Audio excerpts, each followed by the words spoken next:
இந்த பல்புக்குள்ள டங்ஸ்டன் தான் இருக்கு அப்படிங்கிறது எல்லாத்துக்குமே தெரியும். ஆனா அந்த பல்ப் எரியும் போது அந்த டங்ஸ்டன் எந்த அளவுக்கு ஹீட் ஆகுது அப்படிங்கிறது யாருக்காச்சும் தெரியுமா?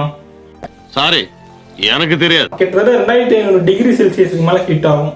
இன்னைக்கு பல்பு பத்தி சில இன்ட்ரெஸ்டிங் இன்ஃபர்மேஷன் தெரிஞ்சுக்கலாம். வீடியோவை ஃபுல்லா பாருங்க. 100 days 100 இன்ட்ரெஸ்டிங் இன்வென்ஷன் டே 14 இந்த மாதிரி இன்ட்ரெஸ்டிங் இன்வென்ஷன்ஸ் பத்தி தெரிஞ்சுக்கிறதுக்கு நம்ம பேஜை ஃபாலோ பண்ணிக்கோங்க. ஃபர்ஸ்ட் இந்த உலகத்துக்கு பல்ப் அறிமுகப்படுத்தினவர் தாமஸ் ஆல்வா எடிசன். இவர் அமெரிக்கா நாட்டை சேர்ந்தவர். 1847 இருந்து 1931 முடிய வந்திருக்காரு. அமெரிக்கால கலிபோர்னியாவை சேர்ந்த ஒரு தீயணைப்பு நிலையத்துல 1901 ஃபிட் பண்ணப்பட்ட ஒரு பல்பு இன்னைக்கு வரைக்கும் அணையாம எரிஞ்சுக்கிட்டு இருக்கு. அந்த பல்பு பேர் தான் சென்டினல் பல்ப். இடையில ஒரு தடவை 1937 அந்த எலக்ட்ரிக் வயர்ஸை புதுப்பிக்கணும் அப்படிங்கறதுக்காக கொஞ்ச நேரம் ஆஃப் பண்ணி வச்சிருந்தாங்க.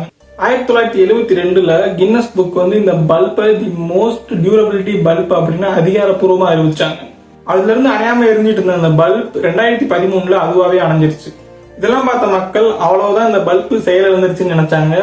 இப்போ அந்த எலக்ட்ரிக் வயர்ஸ் தான் டேமேஜ் ஆயிருந்துச்சு, பல்புக்கு எந்த ஒரு டேமேஜுமே இல்லை. அதுக்கப்புறம் தொடர்ந்து இப்ப வரையும் எரிஞ்சுட்டு இருக்கு.